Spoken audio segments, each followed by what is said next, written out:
El Niño కారణంగా కరువు వస్తే ఆ పరిణామాలకు కాంగ్రెస్ పెద్ద ఎత్తున మూల్యం చెల్లించుకోక తప్పదని హరీష్ రావు హెచ్చరించారు. నీళ్లున్నా ఇవ్వకపోవడం వికృతమైన చర్యగా ఆయన అభివర్ణించారు. నీళ్లు ఇవ్వకపోతే మళ్లీ చీకటి రోజులు వలస బతుకులు తప్పవన్నారు. రైతుల మీద వీసమెత్తు ప్రేమ ఉన్నా నీళ్లివ్వాలంటూ హరీష్ రావు డిమాండ్ చేశారు. రేవంత్ రెడ్డి, నీకు రైతుల మీద వీసమెత్తు ప్రేమ ఉన్నా, వీసమెత్తు గౌరవం ఉన్నా రాజకీయాలు పక్కన పెట్టు. మోటార్లొత్తు, నీళ్ళెత్తు. ఎందుకంటున్నామంటే రేపు ఎలినీనో వస్తుంది అంటున్నారు. 6 నెలల కిందనే శాస్త్రవేత్తలు చెప్పిండ్రు ఈసారి కరువు పడుతుంది, వచ్చే ఏడాది కూడా కరువు పడుతుంది అంటున్నారు. మరి ఆ కరువు పడితే ఏర్పడబోయే తీవ్ర పరిణామాలకు నువ్వే బాధ్యత వహించాల్సి వస్తుంది.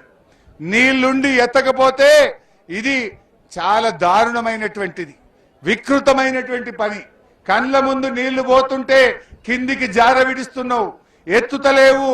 రేపు ఏర్పడే పరిణామాలకు కాంగ్రెస్ పార్టీ తగిన మూల్యం పెద్ద ఎత్తున చెల్లించాల్సి వస్తుందని హెచ్చరిస్తా ఉన్నా.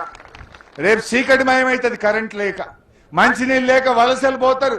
మళ్ళా బొంబాయి, దుబాయ్ వలసలు ప్రారంభమయ్యే అవకాశం ఉంటుంది.